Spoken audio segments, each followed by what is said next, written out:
Now to get from that to this, what actually happened was those same prisoners piled rocks around the original ledge.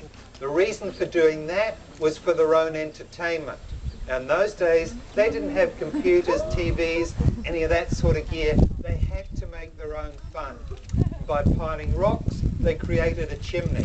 And that chimney forced the water into a stronger jet and sent their clothes even higher. But then Mother Nature came along, and she actually gave her this white mantle and the cone shape that you're seeing now, and she's still doing it. And she's using a mineral called silica. Now that's in the geyser water.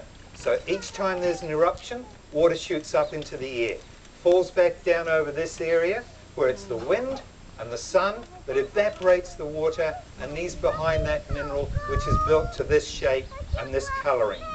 The geyser is named after Lady Knox. Now frankly, in New Zealand history, she wasn't too important, but her father was.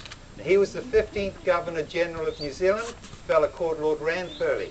And he came here in May of 1903 with family to see how that prison camp was getting on. To mark the occasion of that visit, his daughter, the Lady Knox, actually christened the geyser, and it took her name.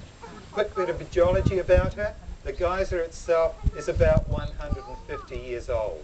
And the reservoir below her, well, that holds about 30,000 litres of water.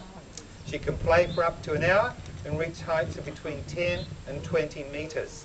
But how high she goes and how long she stays there for is totally dependent on the amount of water in that reservoir below her.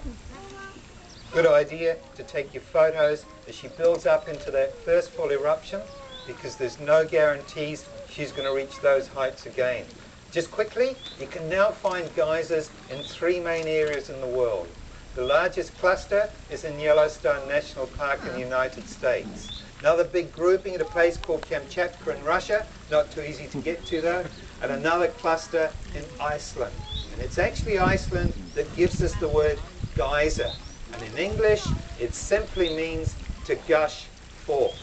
Now down here, we do not call these geysers, okay? A geyser to us is a 2-legged elderly gentleman, not one of these.